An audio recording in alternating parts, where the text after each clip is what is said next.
Alors j'aimerais rendre grâce à Dieu qui permet qu'on puisse se retrouver ensemble cet après-midi pour partager la parole de Dieu. J'aimerais nous proposer quelques textes qui vont nous servir de point de départ pour partager cette parole que Dieu a placée dans notre cœur le matin, et cet après-midi. Nous lisons 4 passages. Le tout premier, c'est Genèse au chapitre 4. Et nous lisons en 2 temps le verset 19. Et puis nous lisons le verset 23 à 24. Genèse chapitre 4,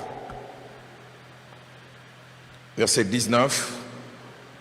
Et puis verset 23 au verset 24e. Je vais lire et puis je vous donnerai les 3 autres passages. Lémec prit 2 femmes. Le nom de l'une était Ada et le nom de l'autre Tsila. Verset 23. Lémec dit à ses femmes, Ada et Tsila, écoutez ma voix. Femme de Lémec, écoutez ma parole. Soulignez ce qui va suivre.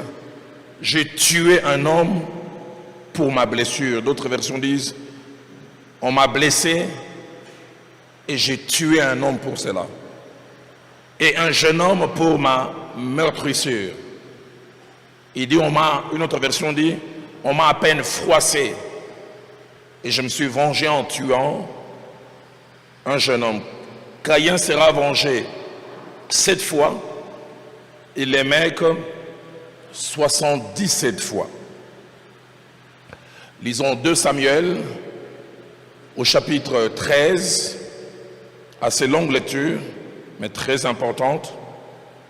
Nous lirons du verset 11 au verset 22. 2 Samuel chapitre 13, du verset 11 au verset 22. Comme elle les lui présentait à manger, il a saisi et lui dit, viens, couche avec moi, ma sœur. Elle lui répondit, non, mon frère, ne me déshonore pas, car on n'agit point ainsi en Israël, ne commets pas cette infamie. Où irai-je, moi, avec ma honte? Et toi, tu serais comme l'un des infâmes en Israël. Maintenant, je te prie par le roi, et il ne s'opposera pas à ce que je sois à toi. Mais il ne voulut pas l'écouter. Il lui fit violence, la déshonora et coucha avec elle. Puis Amon eut pour elle une forte aversion, plus forte que n'avait été son amour. Il lui dit, lève-toi, va-t'en. Elle lui répondit, n'augmente pas en me chassant le mal que tu m'as déjà fait. Il ne voulut pas l'écouter, et appelant le garçon qui les servait, il dit, qu'on l'éloigne de moi cette femme, qu'on la mette dehors, et ferme la porte après elle. Elle avait une tunique de plusieurs couleurs, car c'était le vêtement que portaient les filles du roi aussi longtemps qu'elles étaient vierges. Les serviteurs d'Amon la mit dehors et ferma la porte après elle. Tamar répandit de la cendre sur sa tête et déchira sa tunique bigarrée. Elle mit la main sur sa tête et s'en alla en poussant des cris. Absalom, son frère, lui dit, Amnon, ton frère, a-t-il été avec toi? Maintenant, ma soeur, tais-toi. C'est ton frère, ne prends pas cette affaire trop à cœur. Et Tamar, désolée, demeura dans la maison d'Absalom, son frère. Le roi David apprit toutes ces choses et il fut très irrité. Et Absalom ne parlant ni en bien, ni en mal avec Amnon, mais il est pris en haine parce qu'il avait déshonoré Tamar, sa sœur. Avant-dernier passage, nous lisons Ésaïe au chapitre 1er. Et là, nous lisons le seul verset 6. Ésaïe chapitre 1er. Nous lisons le seul verset 6. De la plante des pieds jusqu'à la tête, rien n'est en bon état. Ce ne sont que blessures, contusions et plaies vives qui n'ont été ni pensées, ni bandées, ni adoucies par l'huile. Et nous terminons avec Luc au chapitre 4. Et nous lisons le verset 16 jusqu'au verset 19. Luc chapitre 4, verset 16 au verset 19. Et il, c'est de Jésus qu'il s'agit, il s'est rendu à Nazareth où il avait été élevé. Et selon sa coutume, il entra dans la synagogue les jours du sabbat. Il s'éleva pour faire la lecture. Et on lui remit les livres du prophète Ésaïe. L'ayant déroulé, il trouva l'endroit où il était écrit « L'Esprit du Seigneur est sur moi, parce qu'il m'a oint pour annoncer une bonne nouvelle aux pauvres et souligner Il m'a envoyé pour guérir ceux qui ont le cœur brisé, pour proclamer aux captifs la délivrance et aux aveugles le recouvrement de la vue, pour envoyer libres les opprimés, pour publier une année de grâce du Seigneur. Amen. Cet après-midi, nous voudrions, durant quelques minutes, parler sur ce thème ô combien important, la guérison de cœurs brisés, un impératif pour une vie épanouie. La guérison de cœurs brisés, un impératif, une obligation, pas une option, pour une vie épanouie. En venant sur terre et tout au début de son ministère, Jésus-Christ entre dans les temples à Nazareth et il ouvre le livre du prophète Ésaïe et il se met à parler de lui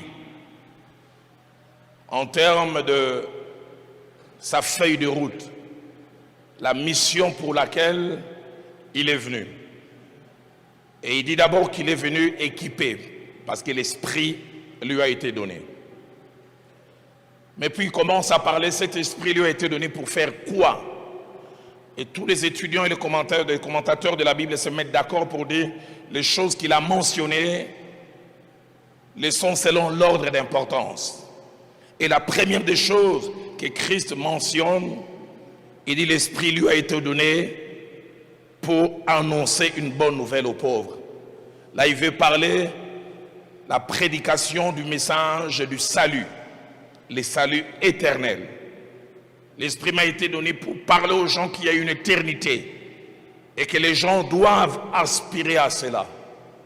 Mais le plus étonnant, à peine il finit de parler de l'éternité, il dit l'esprit m'a aussi été donné pour guérir ceux qui ont le cœur brisé.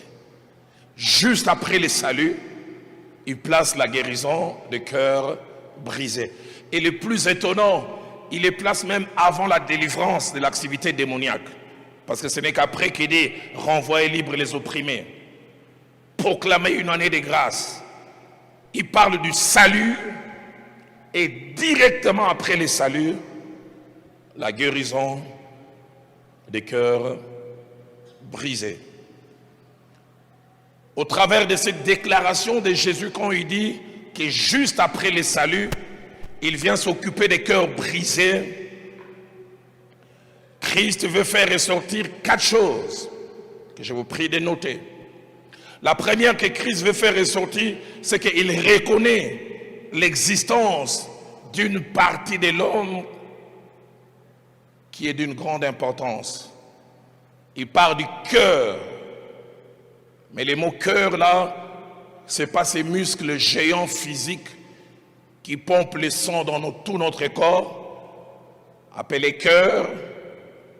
Mais le cœur dont il est question, c'est l'âme, le centre de nos émotions, centre de notre personnalité, là où nos sentiments reposent. Et Christ, comme je dis, il reconnaît l'existence de cette partie de l'homme. Si vous ne le savez pas, l'apôtre Paul nous le montre quand il écrit aux Thessaloniciens, dans 1 Thessaloniciens chapitre 5, il montre que les hommes que nous sommes, vous et moi, nous sommes tripartites. C'est-à-dire nous n'avons pas une seule partie, mais nous en avons 3.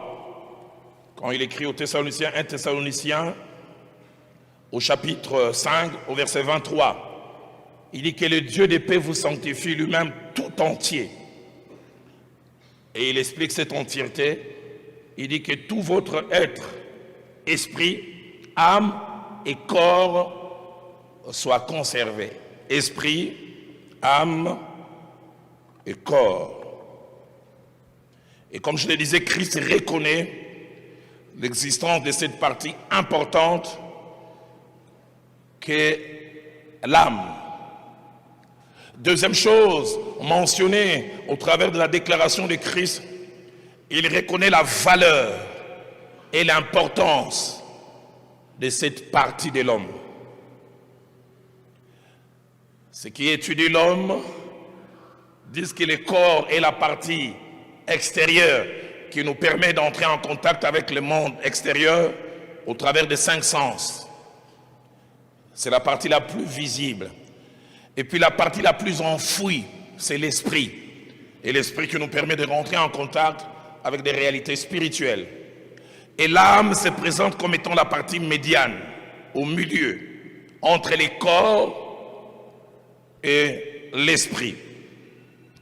Mais tout en étant la partie médiane ou la partie intermédiaire, l'âme a une grande influence sur les corps.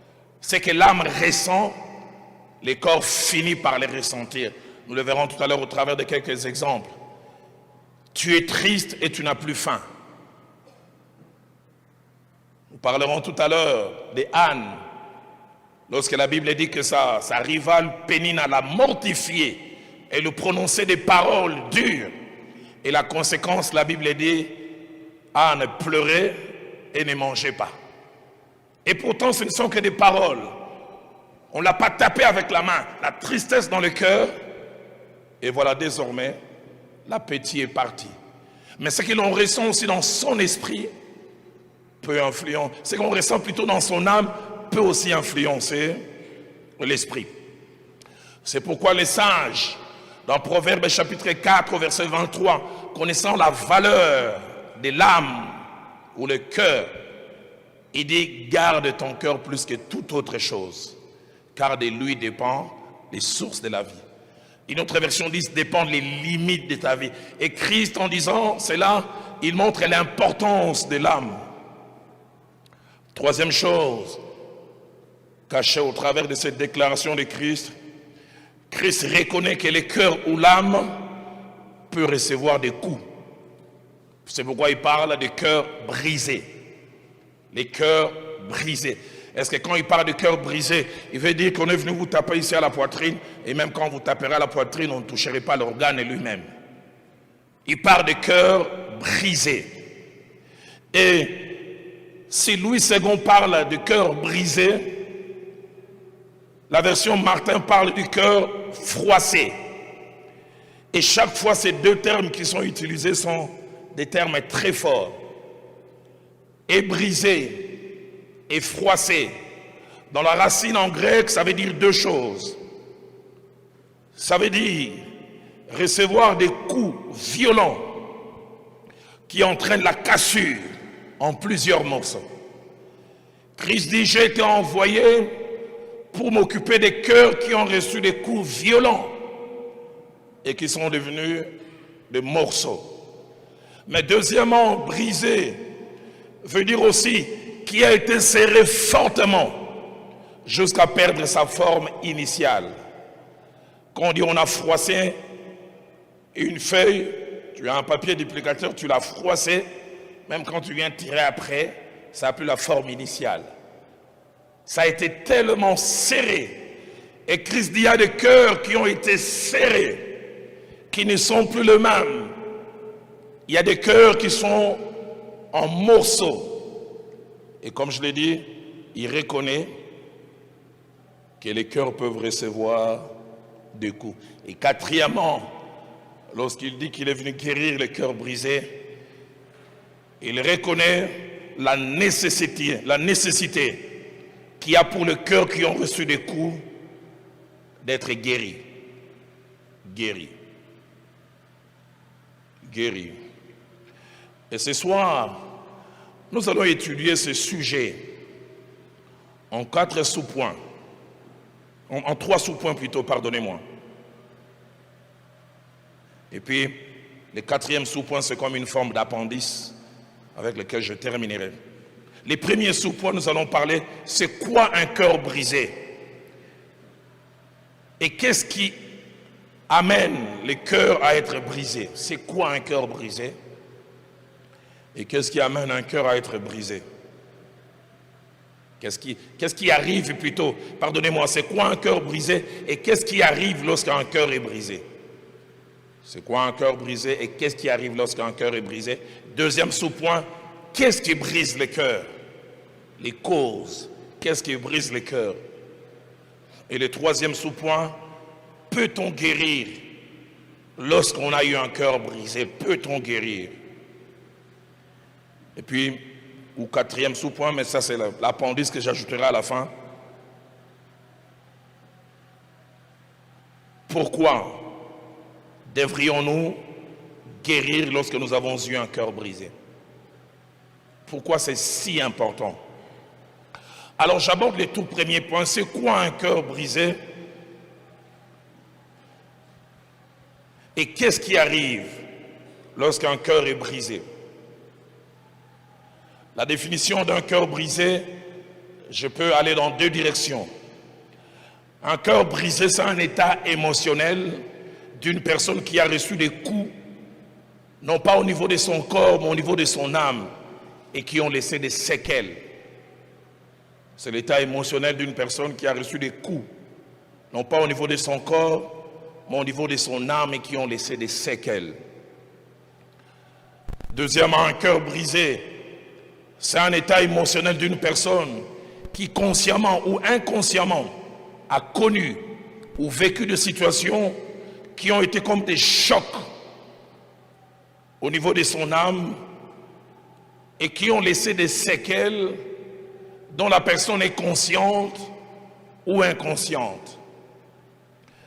Et 6 choses que je vous prie de retenir à ce niveau comme principe. La première, c'est que le cœur brisé est une réalité. J'ai 56 ans de vie, 36 ans dans la foi, presque 33 ans dans le ministère et 31 années dans le ministère pastoral. J'ai vu la réalité des cœurs brisés.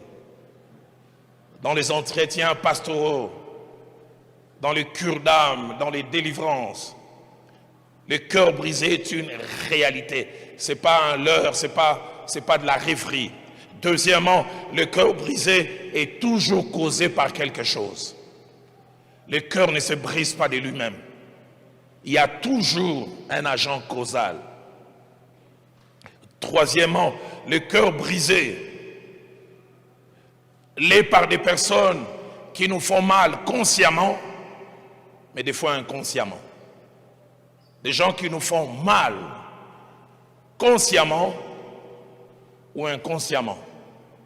J'en ai parlé quelques fois ici. Il m'a fallu être né de nouveau pour guérir des complexes. J'ai grandi avec 2 grands complexes. Premièrement, les complexes de ma tête que j'estimais trop grande. Et deuxièmement, les complexes de mes yeux. Mais le comble, c'est que ces complexes, la personne qui les a placés en moi, c'est ma propre mère. Tout petit, il veut m'envoyer, écoute Roland, va me chercher telle chose, mais je voulais tellement suivre la télé, voir quelque chose. Et puis quand elle me voyait, elle ne me disait même pas des gros yeux, elle me faisait seulement ça. Elle savait les dire des fois à la manière des Quinois. Vous savez, les Quinois, on dirait comme ils ont des dictionnaires, des doctorats en injures. Des fois, elle me disait, Missouma Vondro.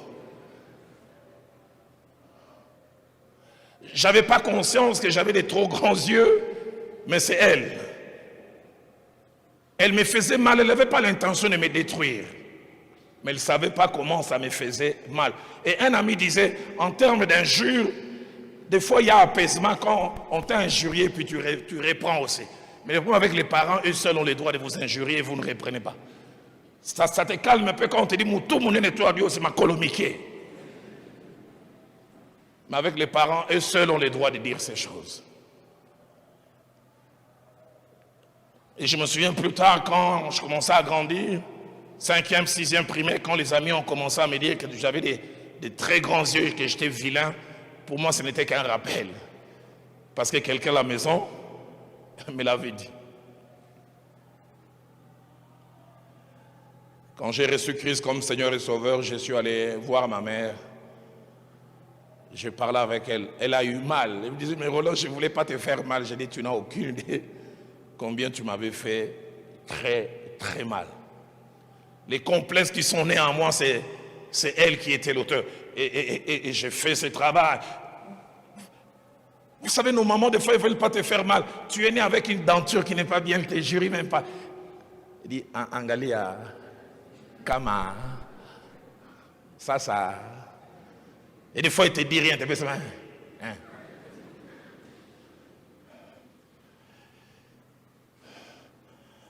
Et j'oublie jamais, j'étais en 6e primaire et le directeur de l'école m'appelle et me dit, Roland, tu es notre élève le plus brillant. Il y aura défilé, le maréchal Mobutu sera là. Et c'est toi qui dois porter notre drapeau. Ça, c'était la fierté de tout élève. Être le porte-drapeau d'une école. C'était une fierté. Et je dois vous avouer, je voulais ça aussi. Mais quand il m'a dit ça, j'ai dit, ces gros yeux-là, que ça pouvait être mis en spectacle. Dans mon cœur, je me disais, même quand on oublierait l'école, on dirait, vous avez vu l'école avec l'homme aux grands yeux. J'ai dit, ces grands yeux doivent être cachés dans la masse, hein, pas être exposés, et que toute l'école puisse être injuriée pour cela. C'est pour ça que je disais, les coups peuvent nous être donnés intentionnellement ou sans intention. 4e chose, attachée à cette réalité comme principe, c'est que le cœur brisé entraîne toujours des séquelles. Toujours. Ceux qui ont reçu des chocs dans leur âme, il y a des séquelles dans les comportements. J'en parlerai tout à l'heure. Il y a des gens, vous venez à l'église, ils sont colériques pour rien. Susceptibles pour rien. Elle a gaffé un peu pour chanter. Tu dis non, ma soeur, tu devais faire les leads, mais tu les feras. Pour un rien. Vous n'avez aucune idée, c'est qu'avant de venir ici, tout ce qu'elle a connu. J'en parlerai tout à l'heure. Tu épouses quelqu'un, j'en parlerai à la fin. Quand tu épouses quelqu'un, tu épouses les passifs et l'actif. Tu l'épouses avec tout ce qu'elle a accumulé. Des séquelles, des fois que tu ne vois pas au départ. En couple, elle n'agit pas bien, tu fais une remarque à Nakomi Boma, parce que ça lui rappelle les injures qu'on lui faisait quand elle était petite. Ça a toujours été comme ça. On me dit toujours ça. Et toi, j'ai pensé que dans le mariage, ça serait différent. C'est pour ça que je dirais toi, que c'est dur d'épouser quelqu'un qui est blessé. Un mari blessé, une femme blessée, qui a des cœurs brisés. 5e chose, c'est que les séquelles d'un cœur brisé, on peut en être conscient, mais aussi on peut ne pas en être conscient. Qu'il y a des gens qui ont des cœurs brisés et qui ne les savent pas. Et puis enfin, 6e, si tous les cœurs brisés ont reçu des chocs, qui ont laissé des chocs, qui ont laissé des séquelles, c'est que les séquelles peuvent avoir différentes ampleurs. Tous, on peut recevoir des coups qui font que nos cœurs soient brisés, mais ça peut avoir différentes ampleurs et différentes conséquences.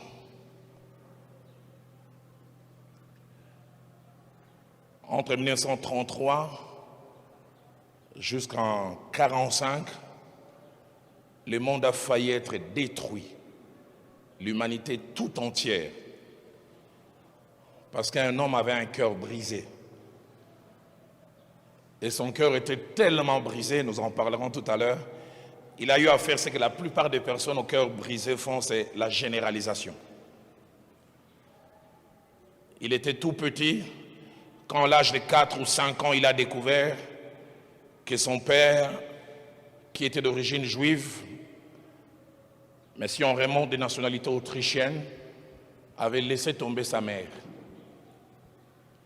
Et il a grandi dès l'âge de 4 à 5 ans, jusqu'à 20 ans, se battant comme un pauvre, rejeté, les gens l'injuriaient, bâtard. On l'appellera plus tard Adolf Hitler. Il a nourri une haine viscérale vis-à-vis des Juifs, parce qu'un père d'origine juive l'a rejeté, ne s'est pas occupé de lui. Et tout en grandissant, il se disait, j'éliminerai les Juifs. Non pas parce que tous les Juifs lui ont fait mal, mais un seul. Aide-moi à dire à ton voisin, guéris des blessures, sinon tu seras dangereux. quand on ne guérit pas d'un cœur brisé, on devient dangereux. Si vous lisez les récits d'histoire, les choses que Hitler a fait faire aux Juifs, vous n'en reviendrez pas. Vous êtes pas de cette génération, certains l'ont étudié. Il a fait faire ce qu'on appelait les chambres à gaz. Il dit tuer les Juifs avec les armes, c'est trop perdre de balles qui coûtent. On veut les mettre 5000 à un endroit, on fait monter la température, 20 degrés, 50, 100 degrés. Il les a mis dans des camps de concentration. Certains connaissent l'histoire, Auschwitz, où on ne les nourrissait pas. Il a eu un célèbre médecin qui a adhéré rapidement à ces théories, Dr Mengele.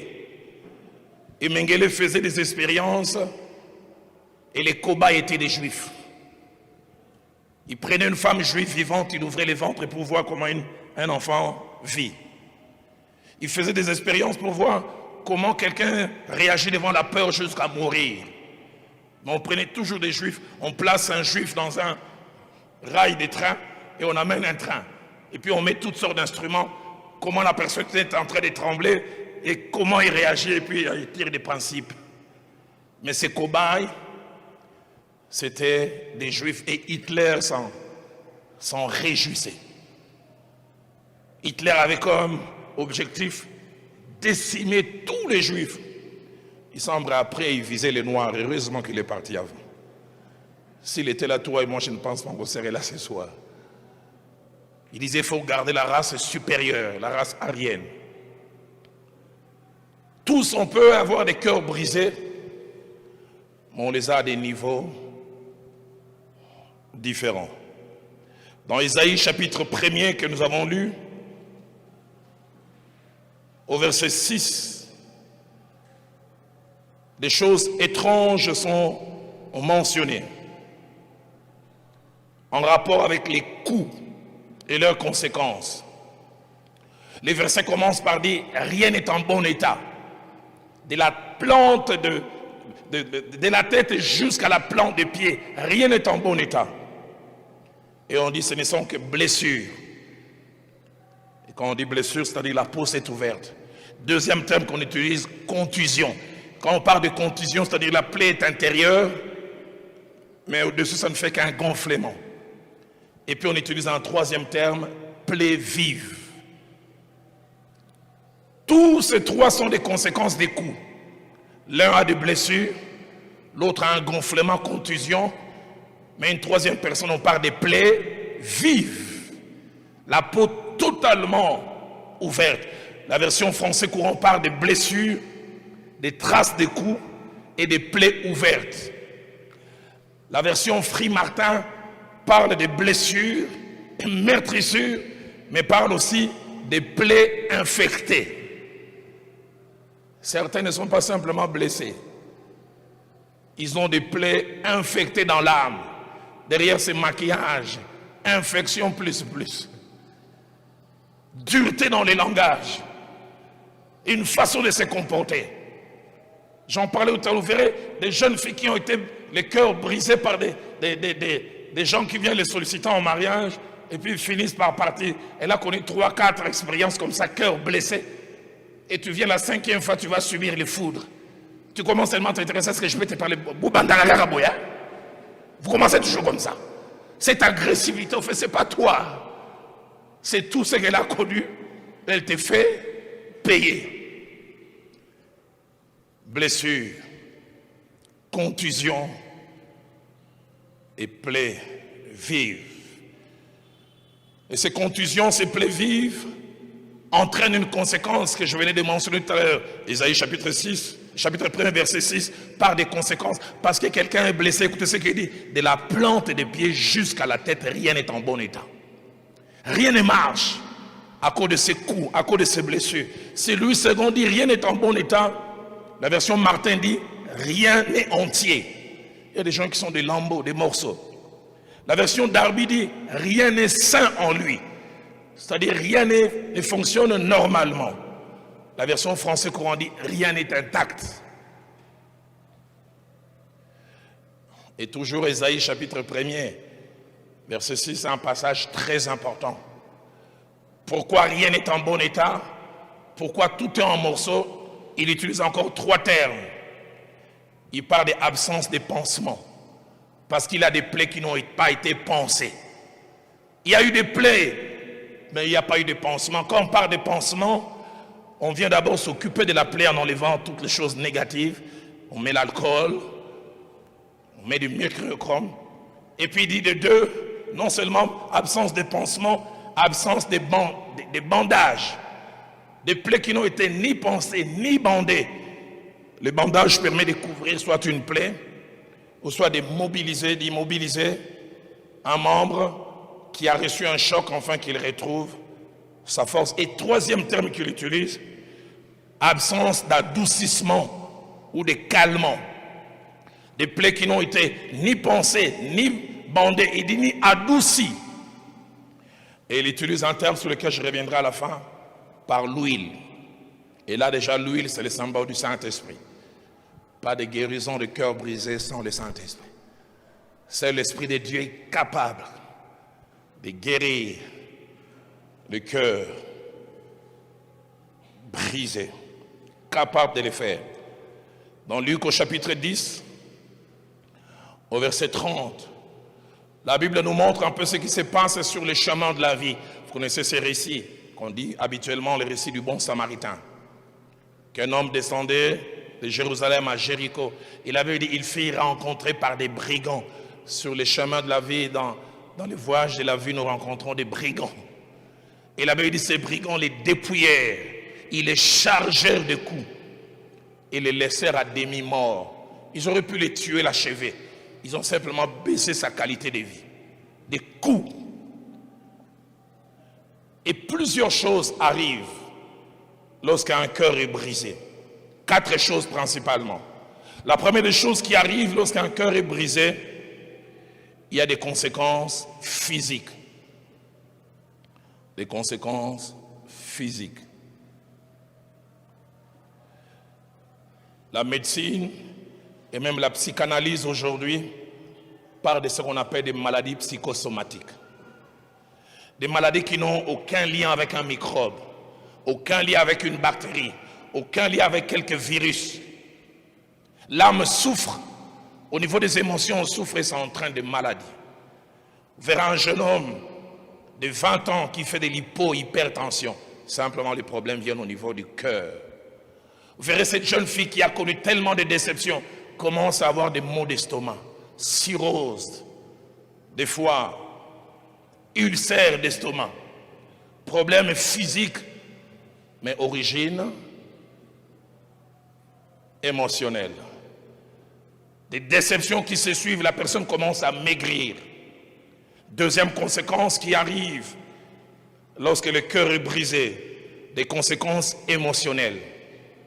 La tristesse, mauvaise humeur, tendance à la colère, parce qu'on a subi des chocs.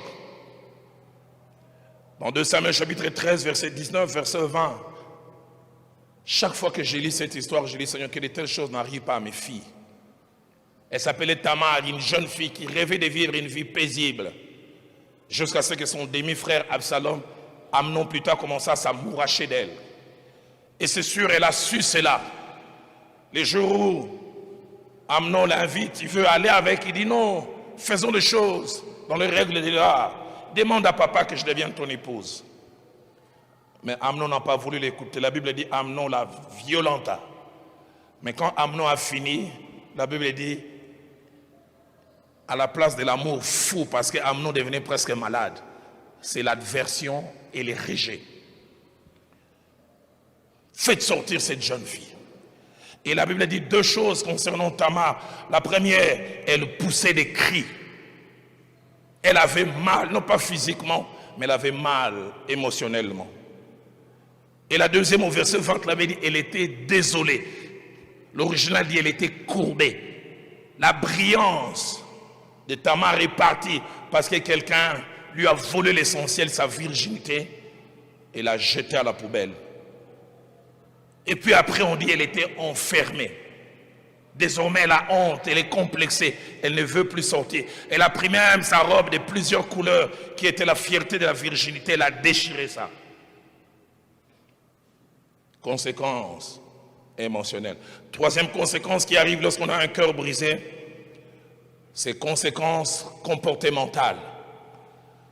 Les conséquences qui touchent les comportements, la dureté. Des gens qui sont durs. Elle a 17, 18 ans, mais elle est dure avec les gens. Elle a des paroles tranchantes, dures. Un jour, j'ai géré un problème de couple. Les maris ils avaient 3 ans de mariage. Il dit, pasteur, je commence à regretter ce mariage. Il dit, ma femme est tranchante. Quand elle parle, elle a tendance à abaisser. Qu'est-ce que je lui ai fait? Et plus tard, quand j'ai pris cette jeune femme, 3 jours de cure d'âme, j'ai découvert son passé. J'ai dit à cet homme, je comprends ta tristesse, mais tu devais plutôt faire montre de compréhension et de compassion vis-à-vis d'elle. C'est vrai, tu es sa victime, mais elle aussi, elle est victime. Tout ce que tu vois là, c'est les conséquences de ce qu'elle a vécu, qui l'a rendu comme ça. C'est pourquoi j'ai dit, des fois nous venons à l'église, vous découvrez des gens, vous ne connaissez pas leur passé. C'est ce passé qui les conditionne de leur façon d'agir. Des gens qui n'aiment pas la communion fraternelle, moi vos histoires de l'église, quand on dit Amen, Amen, moi je pars. Les amitiés, j'aime pas. Il y a toujours quelque chose qui s'est passé. Quand le cœur a été brisé, on devient dur. On blesse facilement en parole ou en acte. Parce que comme nous le verrons tout à l'heure, celui qui a été blessé a tendance à blesser. Étonnant quand nous avons lu concernant les mecs. Les mecs est le premier polygame de la Bible. Dans Genèse chapitre 4, verset 23, il dit, on m'a blessé et j'ai tué un homme. Il dit, on m'a à peine effleuré et j'ai tué un jeune homme. Comportement disproportionné. Quatrième conséquence qui arrive lorsqu'un cœur est brisé, ce sont des conséquences sociales et relationnelles. Les cœurs brisés ont difficile à vivre des relations apaisées. Ils ont difficile à vivre des relations normales et tranquilles. Ce sont soit des solitaires ou des gens qui dans les relations s'imposent, des personnes susceptibles qui soupçonnent toujours, des personnes qui ont difficile à faire confiance aux autres, des personnes qui facilement peuvent haïr et qui ont un esprit de vengeance. Dans 2 Samuel chapitre 13,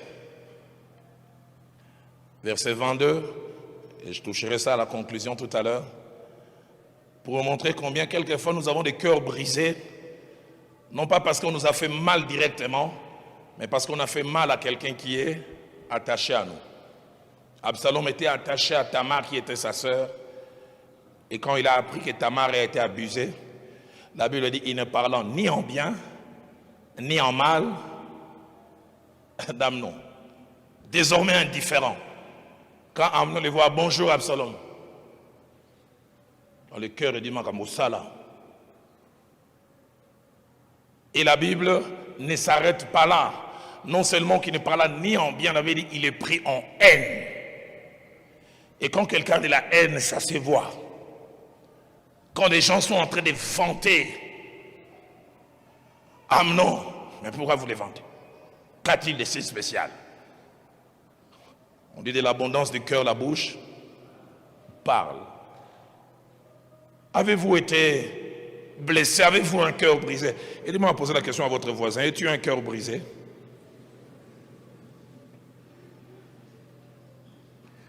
Quatre choses que je nous prie de noter à ce niveau, c'est que le cœur brisé influence et change notre comportement, des fois à un niveau inimaginable. et peut avoir des conséquences à la fois en nous et tout autour de nous. L'un des hommes que la Bible présente comme étant un homme au cœur brisé, il s'appelait Nabal, le mari d'Abigail. Dans Samuel chapitre 25 au verset 3 ainsi qu'au verset 17, quand la Bible parle du couple de Nabal et d'Abigail, on dit que cette femme était belle de figure et très sage. Mais la Bible parle de Nabal, on dit qu'il était méchant et dur dans ses actions. Très dur, méchant. Et une autre version dit même qu'il était d'une méchanceté gratuite. Nabal ne te lui fait rien, mais il te fait très mal. Il te fait payer ce que d'autres lui ont fait vivre. Le verset 17, et ça c'est l'un de ses collaborateurs qui parle de lui. Il dit, il est si méchant qu'on ne peut lui parler. Les gens qui ont le cœur brisé empoisonnent leur environnement. Empoisonnent la vie tout autour. Je prie que tu guérisses, enfin que ton environnement aussi guérisse. C'est pourquoi Christ, connaissant cette importance, il dit, les cœurs brisés, il ne faut pas les laisser. Il faut les guérir. Parce que s'ils ne sont pas guéris, ils sont un problème pour eux-mêmes. Ils sont aussi un problème pour d'autres. Deuxième chose, sur le chemin de la vie, nous rencontrerons des gens dont nous découvrons leur aujourd'hui et leur façon d'être et de faire aujourd'hui, sans savoir que leur façon d'être et de faire aujourd'hui est influencée par des chocs qu'ils ont reçus hier. Et comme je le disais tout à l'heure, des fois nous rencontrons des gens qui agissent mal. Nous leur en voulons, mais nous ne savons pas, ce sont des victimes aussi. Hitler a très mal agi. Les gens l'ont condamné. Mais c'est une victime. J'ai lu cette biographie dans des tortionnaires d'Hitler. On l'appelait Monsieur le Diable, un tortionnaire. Quand il faut torturer, c'était lui le spécialiste, il n'avait que 22 ans. Et on relate l'histoire que Hitler était en train de se promener vers les années 38-39. Il a vu un jeune homme de 16 ans, toujours avec son chat. Il semble qu'il est passé 3-4 mois, il voit ce jeune homme avec son chat. Et il pose la question, on dit, ce jeune homme n'a jamais connu son père, il n'a jamais connu sa maman, son père. Sa maman l'a eu comme ça en allant avec plusieurs hommes, mais sa mère à l'âge de 3 ans l'a jeté. Il a grandi dans des orphelinats. Et désormais, il semble que depuis 2 ans, son seul ami, c'est ces chats-là. Il peut même accepter mourir de faim, mais pour nourrir son chat. Et Hitler leur a dit, je ferai de lui le meilleur tortionnaire du monde. Les gens ont demandé pourquoi, il dit, je vais vous expliquer. Quand Hitler l'a appelé, qui ne rêvait pas de travailler à côté d'Hitler? Il dit à ce jeune homme, je vais changer ta vie. Tu deviendras l'un de mes lieutenants, tu marcheras toujours à mes côtés. Mais le premier exercice, tu dois tuer ton chat. Il faut l'étrangler. Ce jeune homme a dit non, ce chat c'est toute ma vie. Des fois je préfère mourir de faim que mon chat mange. Et la biographie de ce jeune homme a dit, en étranglant son chat, tout sentiment de pitié est mort avec son chat. De la même manière, il a souffert de... Alors il a dit désormais, quand il étrangle quelqu'un, plus tu pleures, plus tu lui donnes la colère. Et il est devenu un tortionnaire qu'on appelait Monsieur le Diable. Satan. Diabolo. En swahili, on dira quoi? Alors on serait étonné comment Satan, il étrangle les gens comme ça. On ne sait pas ce qu'on lui a fait subir. Il a tellement connu des choses qu'il peut facilement faire mal. Souvent quand j'entends, je suis quelquefois allé à l'est du pays. L'année passée au mois de juillet, j'ai été avec le prix Nobel du pays et il m'a fait visiter son hôpital. Je suis sorti de cet hôpital en pleurant. J'ai vu des enfants de 2-3 ans violés, mais j'ai vu aussi des vieillards de 80 ans.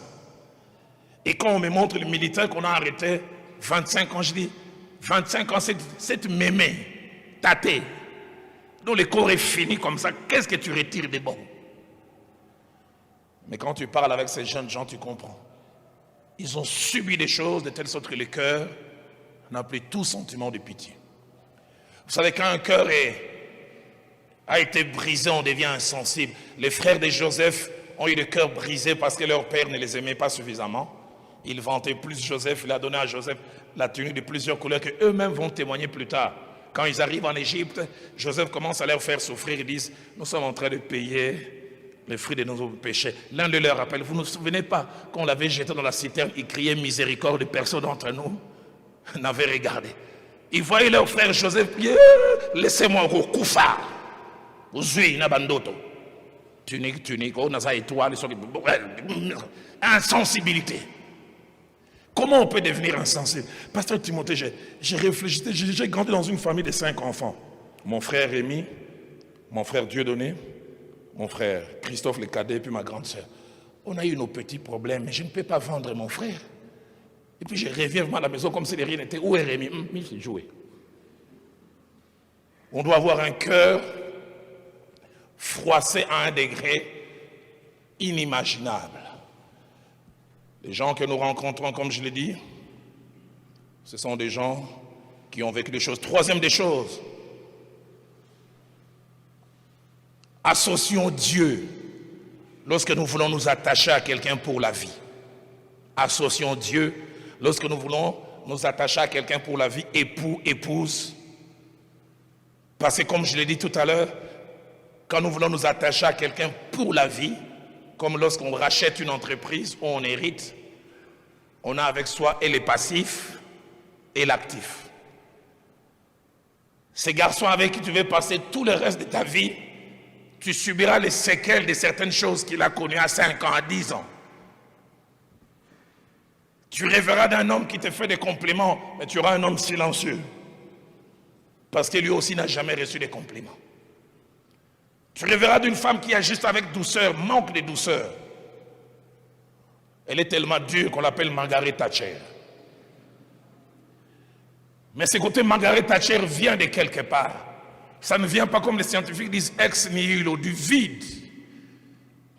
Aide-moi à dire à ton voisin, tu vas hériter et les passifs et l'actif.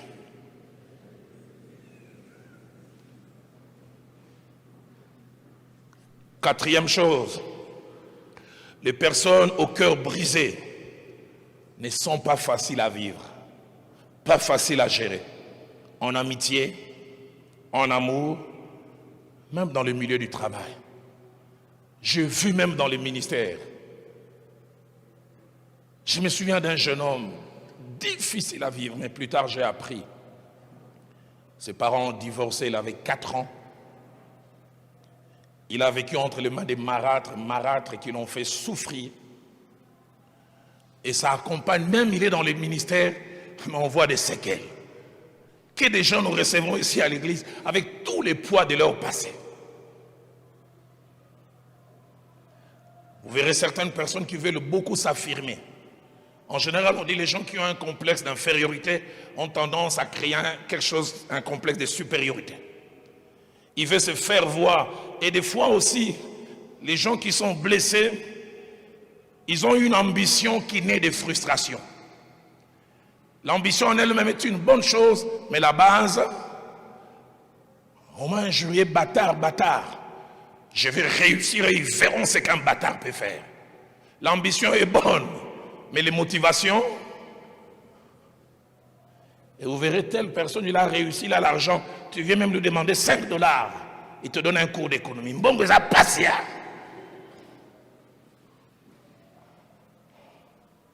Tu ne comprends pas, pour un $5, il a un passé. Deuxième chose, qu'est-ce qui brise les cœurs? Plusieurs choses, plusieurs causes et plusieurs situations sont à la base des cœurs brisés. Mais ce soir, j'en verrai 3 et nous allons aller vers notre conclusion. La première cause des cœurs brisés, ça va peut-être vous étonner. Les cœurs sont brisés avant la naissance, avant que quelqu'un naisse. C'est pourquoi vous qui n'êtes pas encore mariés, ou vous qui l'êtes, ou qui à peine devenez mariés, je vous en supplie autant que vous pouvez, gérez votre femme enceinte bien.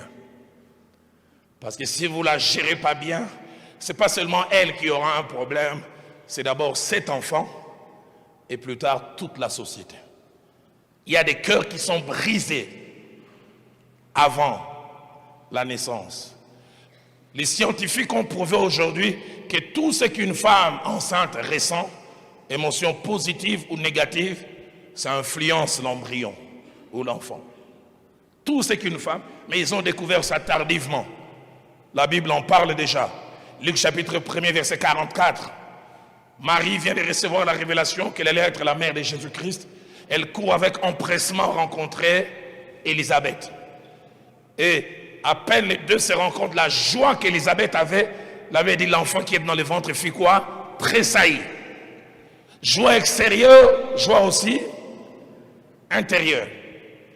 Et les scientifiques l'ont dit, plusieurs livres ont été écrits dessus maintenant. Tout ce qu'une femme enceinte ressent, émotions positives ou négatives, influence et influencera l'enfant. Vous aurez un enfant têtu, un enfant dur, un enfant bagarreur. Posez-vous la question, comment sa maman a-t-elle vécu la grossesse? Toujours en pleurs, le mari qui injurie. Dans Genèse, au chapitre 16, versets 6 à 12, la Bible nous montre deux choses concernant Ismaël. La première, c'est que sa mère a souffert durant sa grossesse. Saraï était en train de la maltraiter. Saraï l'a maltraitée. Et plus tard, on l'a chassée même dans les déserts. Ouf, je suis étonné par ce que le verset 12 dit. Écoutez ce que la Bible dit, comment sera cet enfant? La Bible dit, il sera comme un âne sauvage. Sa main sera contre tous. Et il habitera en face de ses frères. C'est-à-dire que ça sera un isolé. Quand Ismaël va naître, il sera dur, sauvage. Il ne voudra pas être avec les autres. Les gens ne comprennent pas, mais Ismaël Agar a vécu des choses. Ce qu'Agar a vécu, c'est influence. Futurs mariés, soyez gentils avec vos épouses. Soyez bien. Sinon, tu nous donneras un Raïs Mutomboki. Tu nous donneras un Hitler. Tu nous donneras un autre docteur Mengele. En deuxième graduat, j'ai eu un cours de criminologie. Je n'étais même pas encore chrétien affermi, je commençais à faire mes premiers pas dans la foi. C'est là où j'ai commencé à voir la relation qu'il y avait entre la famille et la vie en société. Sur 100% des criminels, 95% les sont dus à cause de choses qui n'ont pas marché en famille. Des enfants dont les grossesses n'ont pas été reconnues, des enfants fruits du divorce. Je le dis souvent, le divorce peut être une solution entre parents qui ne s'entendent plus, mais un début de problème inimaginable pour les enfants. Surtout plus ils sont petits. Pourquoi? Parce qu'un père biologique, ça ne se remplace jamais. Une mère biologique, ça ne se remplace jamais.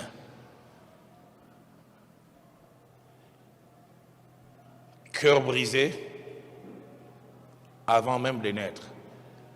Ismaël sera un âne sauvage. Il se battra avec tout le monde. Il sera un solitaire. Deuxième cause de cœur brisé, c'est l'enfance. L'enfance, entre une année révolue et 14 ans. C'est la période la plus importante de la vie. Et même la Bible reconnaît cela en disant « Instruis l'enfant selon la voie qu'il doit suivre, Et quand il sera grand, il ne s'en détournera point. L'un des grands stratèges communistes, Staline, parlant avec l'un des stratèges, il a prononcé cette phrase qui a fait le tour du monde. Il a dit, donnez-nous vos enfants avant qu'ils aient 6 ans. Et nous en ferons des communistes toute la vie. Parce qu'ils savent que c'est à cette période de la vie que la personnalité se forme. Et c'est durant cette période aussi, fragile, que les cœurs sont brisés et les séquelles suivent toute la vie. Genèse 8 au verset 21 dit, les pensées du cœur de l'homme sont mauvaises dès sa jeunesse. Il dit, vous trouvez quelqu'un mauvais aujourd'hui, il n'est pas devenu mauvais aujourd'hui. L'usine qui fabrique l'homme mauvais aujourd'hui, c'est sa jeunesse. 1 Samuel 17, verset 33, quand on regarde Goliath en train de vouloir se battre, on dit c'est un homme de guerre de sa jeunesse. Ce qu'il maîtrise aujourd'hui, ce n'est pas hier qu'il a appris ça. Ça remonte à une période où il était frêle. C'est à ce moment-là que ces choses ont commencé à prendre place dans sa vie. Psaume 89, plutôt 88, au verset 11. Le psalmiste dit, je suis malheureux et moribond dès ma jeunesse. Une autre version dit, je suis de mauvaise humeur. Je suis déprimé, mais dès ma jeunesse. Les choses que j'ai vécues très tôt, c'est ce qui ont fait que je sois ce que je suis. Jérémie chapitre 31, verset 19. Il dit, je suis honteux et confus, car je porte l'opprobre dès ma jeunesse. Vous me voyez aujourd'hui confus, vous me voyez aujourd'hui manquant d'assurance. Ce sont les expériences du passé qui ont fabriqué cela. Et durant l'enfance, il y a des choses que l'on vit ou que l'on subit ou qui arrivent à des personnes qui nous sont proches, qui brisent nos cœurs. J'aimerais les mentionner rapidement si vous voulez les noter. Premièrement, les injures. Et comme je donnais mon exemple, les injures des parents.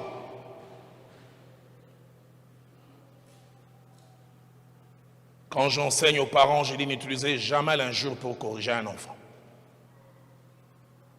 Que des enfants complexés parce que les parents les injures. Et deuxièmement, les humiliations et les abaissements. Humiliation. Quand j'enseigne aux parents, je dis, c'est pas parce que ta fille de 10, 12 ans fait pipi que tu dois en faire la publicité dans tous les quartiers. Elle est en train de jouer avec les amis, tu lui avais demandé de faire un travail. Hé, toi, tu ne fais que jouer, allez, va enlever ton lit là, Régie des eaux. Elle perd sa valeur devant les gens devant lesquels elle levait les yeux, tout le monde sait qu'elle est le produit de l'eau. Humiliation.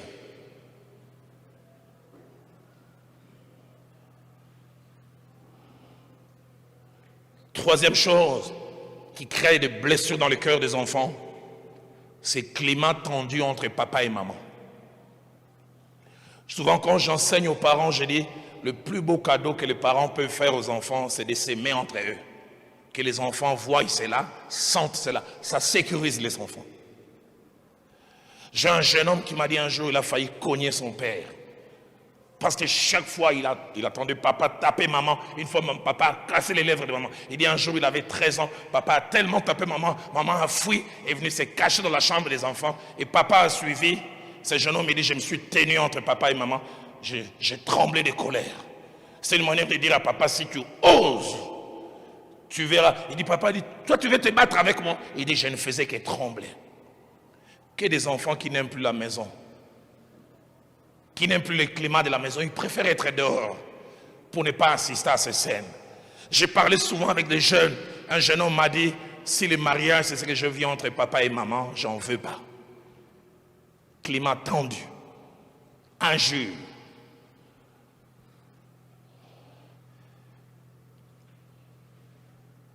Maman qui découvre que papa sort à l'extérieur, a eu des enfants. Et là, je parle aussi aux mamans. Ce n'est pas nécessaire de venir en parler aux enfants. Et la plupart des fois, ces mamans trouvent consolation auprès des enfants. Et viennent, tout votre papa est mauvais. Non seulement les hommes sont mauvais, mauvais, mauvais. commence à s'aimer en vous des choses. Vous n'avez pas encore expérimenté et vous faites une idée sur les hommes que vous n'avez pas eu parce que quelqu'un vous a communiqué ses frustrations. Même quand un garçon gentil va venir dire, papa aussi avait commencé gentil comme ça avec maman. Quatrième cause, j'en ai presque parlé, les divorces et les remariages. Divorce et remariage. L'une des choses qui fait du bien aux enfants, c'est de présenter des caprices. Je vois mes filles quand elles grandissent capricieuses. J'achète tel pain, non, papa ne va pas manger ce pain. Il faut aller acheter du pain de chantilly. J'ai dit, ah, vous avez la grâce d'avoir un père. Et je prends les véhicules, je vais chercher. Quand tu n'as pas ton père biologique, quand tu n'as pas ta mère biologique, tu vas faire les caprices à qui? Tu ne sais pas exprimer des choses. Et la plupart des fois, les marâtres qui viennent, tous les enfants ou presque qu'ils ont trouvés deviennent des sorciers. Sorciers que ces enfants n'étaient pas avant. Ces enfants deviennent sorciers parce qu'elle est venue. Et j'ai souvent vu, nous les hommes, nous devenons arbitres entre les enfants que nous aimons et la femme que nous aimons. Et la plupart des fois, nous sacrifions les enfants au détriment de la femme. Et ces femmes savent manipuler. Et c'est ma pleurer. J'ai rêvé, Guélor avait 3 jambes. Une qui marchait comme ça, comme une pioche. Toi, tu as grandi avec Guélor. Guélor n'a jamais rien fait. Alors, si tu t'es mis à défendre Guélor, même Guélor... Donc, moi, j'ai menti.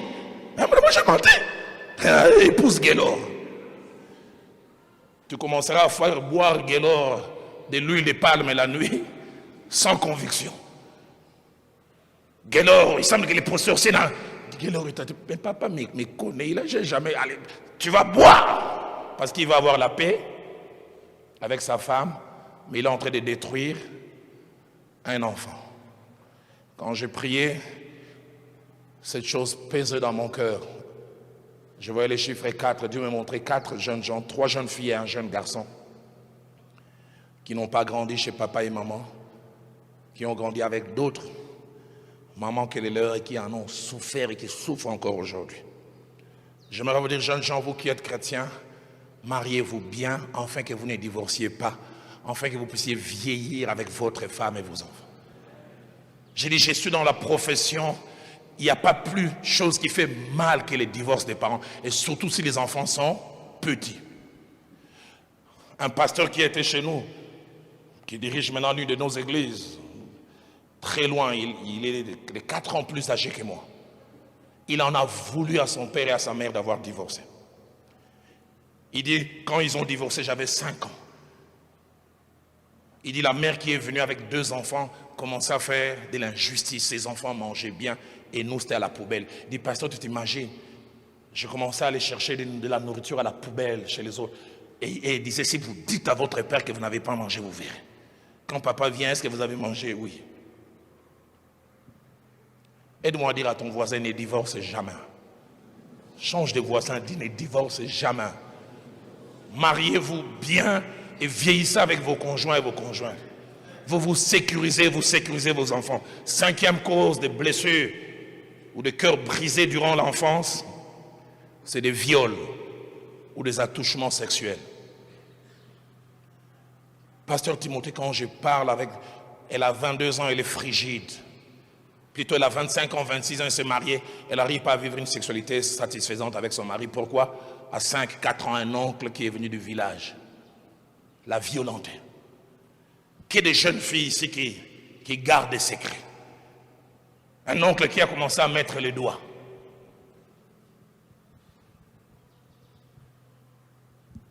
Des fois, j'ai dit souvent aux gens, pour héberger quelqu'un d'autre chez moi, je dois consulter Dieu. Il y a des gens que vous hébergez qui viennent détruire vos enfants. J'ai parlé un jour avec un jeune homme.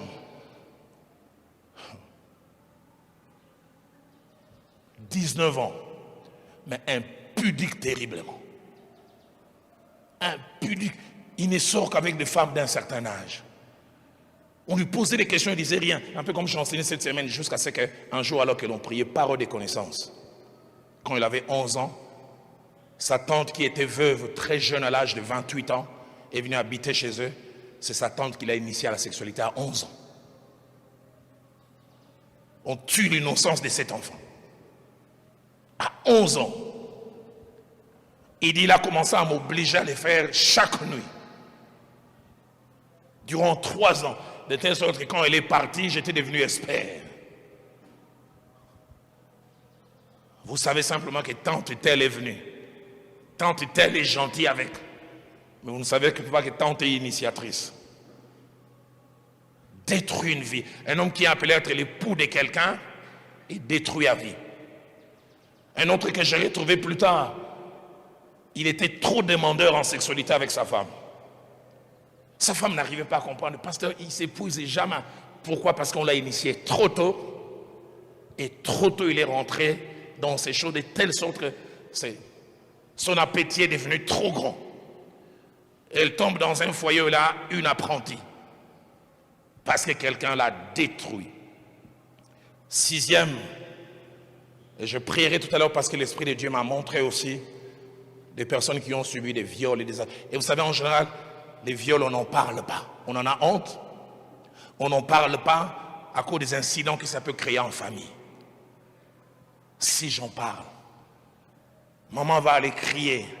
L'oncle sera humilié, sa femme apprendra. Puis son couple va voler en éclats. Les deux familles. Et on préfère garder ces choses. Mais en les gardant, est-ce qu'on peut à 5, 6, 8, 10 ans garder un tel secret et être intact? 6e chose qui blesse, qui brise les cœurs, les fausses accusations. Et les fausses accusations, surtout dans notre culture, la sorcellerie. J'en parlais ici au milieu de la semaine. Je crois que Dieu parle par les songes et par les rêves. Mais tout rêve n'est pas message de Dieu. Non, j'ai rêvé que ce jeune homme était comme un catcheur et il m'a bloqué ici.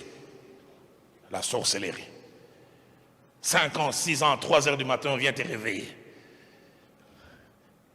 Dis, tu sors la nuit ou pas? Non, dis, tu sors la nuit ou pas? Qu'est-ce que ça fait mal d'être innocent et on te colle une culpabilité que tu sais que tu n'as pas? Qu'est-ce que ça fait mal qu'on te colle une... Tu sais que je ne suis pas là et tu ne sais pas l'éprouver. Et quand j'ai prié aussi, Dieu m'a parlé des gens qui ont subi des fausses accusations. Et des fois même ces choses à l'église. Telle sœur a rêvé. Telle personne a rêvé. J'ai dit, je crois que Dieu parle par les rêves. Mais faisons attention. Qu'il y ait des vies qui ont été détruites. 7e et avant-dernière chose qui brise le cœur, c'est les décès d'un parent très jeune, avec changement de conditions. Et la plupart des fois, c'est le décès d'un parent, surtout les pères, avec tout ce que nos familles africaines font. Papa meurt, on vient, on vous arrache, tout. Des oncles viennent, prennent voiture, maison, habits. Vous voyez votre condition radicalement changée. Et vous savez que désormais, vous ne menez plus une vie bien parce que telle personne a pris telle chose. Et j'ouvre une parenthèse pour dire, si vous avez des parents, papa et maman, priez qu'ils restent en vie. Votre sécurité, beaucoup de choses dépendent aussi de leur longévité. Que des enfants dont la condition de vie a changé simplement parce que papa est parti. 8e et dernière cause, c'est les rejets. Le fait d'être rejeté. Et je le disais tout à l'heure, rien ne remplace un père et une mère. Papa meurt, maman meurt, tu deviens comme une marchandise. Aujourd'hui chez tel oncle. Ah non, il est impoli, encore. Quand nous lisons Juge chapitre 11, versets 1 à 6, nous voyons la douleur de Jephthé. Jephthé a grandi dans une famille, et puis un beau jour on vient lui dire, ta mère est une prostituée, tu n'hériteras pas avec nous. On l'a jeté. Là, il a commencé à vivre avec des gens qui venaient de je ne sais où, faisant je ne sais quoi, rejet. Les rejets fait très très mal. 3e cause, avant que je ne conclue tout à l'heure, ce sont des expériences connues durant la jeunesse. Et là, je parle de la période là, des 14 à 24 ans. Et quand je parle de cette période, je touche deux réalités, surtout que vous êtes jeunes. Premièrement, les sentiments amoureux et les émotions. Faites attention. C'est pourquoi j'aime quand Cantique des Cantiques, au moins 3 fois, Cantique des Cantiques, chapitre 2, verset 7, chapitre 3, verset 5, et chapitre 8, verset 4, dit « Ne réveillez pas l'amour avant qu'il le veuille. » Ne réveillez pas l'amour avant qu'il le veuille. La plupart des jeunes gens ont été blessés par la gestion des sentiments amoureux. À 15, 14 ans, tu t'ouvres à un jeune homme, il te connaît sexuellement, il te laisse tomber. Tu t'attaches à un jeune homme, vous étudiez à l'université, ton argent de poche, tu prends quasiment les 3/4 et tu lui donnes. C'est toi qui payes son minerval, c'est toi qui l'aides à s'habiller. Et puis quand il est dans de bonnes conditions, il te laisse tomber. Aimer au bon moment et aimer la bonne personne. Tu l'as aimé, il t'a laissé tomber. Tu lui as donné ton corps, il en a abusé, il en fait même la publicité dehors. Deuxième des choses qui dérange durant cette partie de la vie, c'est la trahison ou l'abus de confiance. Une amie t'a volé un fiancé. Tu lui as présenté quelqu'un et puis il a commencé à aller avec. Tu as confié des secrets à quelqu'un, il en a parlé dehors. Tu as parlé de tes faiblesses à quelqu'un, il en fait usage ailleurs. Psaume 55, versets 13 à 14, nous montre jusqu'où un cœur brisé peut souffrir. Écoutez ce que David dit, parce qu'il a été trahi par Amnon, qui était son nom, plutôt par Achitophel, qui était son homme de main. Il dit, ce n'est pas un ennemi qui m'outrage, je le supporterai. Ce n'est pas mon adversaire qui s'élève contre moi, je me cacherai devant lui. Mais il dit, c'est toi que j'estimais mon égal, mon confident, mon ami. La trahison fait mal. Et je conclus en disant, peut-on, lorsqu'on a eu un cœur brisé, être guéri? 3 réponses. La première, oui. La guérison d'un cœur brisé est possible, car Christ en a parlé et a dit qu'il était capable de le faire. Il a dit, l'Esprit du Seigneur est sur moi, il m'a oint pour guérir ceux qui ont le cœur brisé. Deuxièmement, par quel moyen peut-on être guéri? Pas par des simples décisions. Isaïe chapitre 1er verset 6 que nous avons lu, on parle des plaies qui n'ont été ni pensées, ni bandées, ni adoucies par l'huile. Symbole du Saint-Esprit, c'est le Saint-Esprit est capable de guérir les blessures de l'âme. Dans Luc chapitre 10 verset 34, la personne qui a été frappée par les brigands est laissée à demi-mort. J'aime ce que la Bible dit. Quand on les trouva, on les fit porter sur les chevals, on bandant ses plaies en y versant de l'huile et du vin. Encore symbole du Saint-Esprit. Troisième chose, comment faire pour guérir? En faisant notre part. La guérison des blessures, des cœurs ou des cœurs brisés, ce n'est pas quelque chose que nous subissons. C'est quelque chose qui exigera ta contribution, ma contribution. Et c'est là il y a des démarches, première démarche à faire. Reconnaître qu'on a un cœur brisé. Ne pas nier cela. Reconnaître. Et si tu ne le savais pas, sûrement, au travers de cet enseignement qui a été comme un miroir, tu peux t'arrêter là et dire, c'est à moi que Dieu a parlé. Reconnaître qu'on a un cœur brisé. Et vous savez, la plupart des fois, les gens qui ont le cœur brisé veulent ne pas les reconnaître. Dans 2 Samuel chapitre 13, au verset 20, alors qu'il avait un cœur brisé, écoutez ce que Absalom vient dire à Tamar, qui venait d'être froissé par Amnon. Il lui dit 2 choses. Il dit, tais-toi. Ça dit, n'en parle pas. Et puis il ajoute, ne prends pas trop à cœur cette affaire. Fais comme si ça n'existe pas. On ne peut jamais faire comme si ça n'existait pas. La version française courant dit, n'en parle pas et n'y attache pas trop d'importance. La version Nouvelle Bible Seconde dit, garde le silence et ne te soucie pas de cette affaire. Deuxième chose à faire, reconnaître qu'on ne peut pas guérir par soi-même.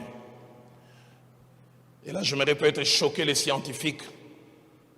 Aucun divan ni psychologue ne peut guérir des cœurs brisés. Aucun. Aucun. Aucun. Troisième chose à faire, demander l'aide de Dieu au travers du Saint-Esprit. Demander l'aide de Dieu au travers du Saint-Esprit. Et je pense que c'est ce que nous allons faire ce soir. Dans Psaume 61, verset 3, le psalmiste dit, du bout de la terre, je crie à toi, les cœurs abattus. Conduis-moi sur les rochers que je ne puis atteindre par moi-même. Conduis-moi. Je finirai tout à l'heure avec un exemple personnel à moi. Comment j'avais été longtemps blessé et j'ai eu difficile à en guérir. Il a fallu vraiment un miracle de la part de Dieu. Mais Dieu merci, il a fini quand même par me guérir. Et quatrième et dernière chose à faire dans la démarche pour guérir du cœur brisé, c'est pardonner. Ne plus tenir rigueur.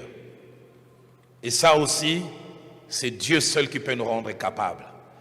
Rapidement, j'aimerais dire un certain nombre de choses attachées au pardon qui participent à la guérison du cœur brisé. Le pardon n'est pas facile. Jamais facile. Deuxièmement, le pardon est souvent un miracle. Bien pardonner, c'est un miracle. Et troisièmement, pardonner ne signifie pas oublier ou devenir amnésique. Pardonner, c'est j'ai encore les souvenirs, mais j'empêche les souvenirs de me faire mal, parce que Dieu m'a rendu capable. Quatrième chose par rapport au pardon, seul Dieu peut nous rendre capable de l'accorder et de bien l'accorder. Et cinquième et avant-dernière chose, le pardon est un choix. Je décide de ne plus lui tenir rigueur. Il m'a détruit. C'est à cause de lui que mais je décide. Et je demande à Dieu de m'aider. Et puis sixièmement, le pardon, autant il libère l'autre, il nous libère d'abord nous-mêmes. Vous n'avez aucune idée des gens qui se promènent apparemment libres, mais qui ont des prisons, où ils ont enchaîné des gens. Alors que je demande aux musiciens de revenir, on va rechanter ces cantiques qu'on a chantés tout au long de la semaine. Quand ils descendent, l'atmosphère change. Et je conclue avec cet appendice. Pourquoi devions-nous guérir lorsque nous avons eu un cœur brisé? 3 raisons. Premièrement, parce que c'est le souhait de Dieu. C'est le souhait de Dieu. Deuxième raison pour laquelle nous devons guérir, parce que c'est une bonne chose pour nous-mêmes. Guérir de cœur brisé, c'est bon pour nous-mêmes. Mais troisième et dernière raison, parce que c'est une bonne chose pour les gens avec lesquels nous allons partager la vie chaque jour. Si nous ne guérissons pas, ces choses peuvent nous suivre. J'aimerais vous demander de m'accorder 7 minutes, pas plus. Et je vais nous libérer tout à l'heure.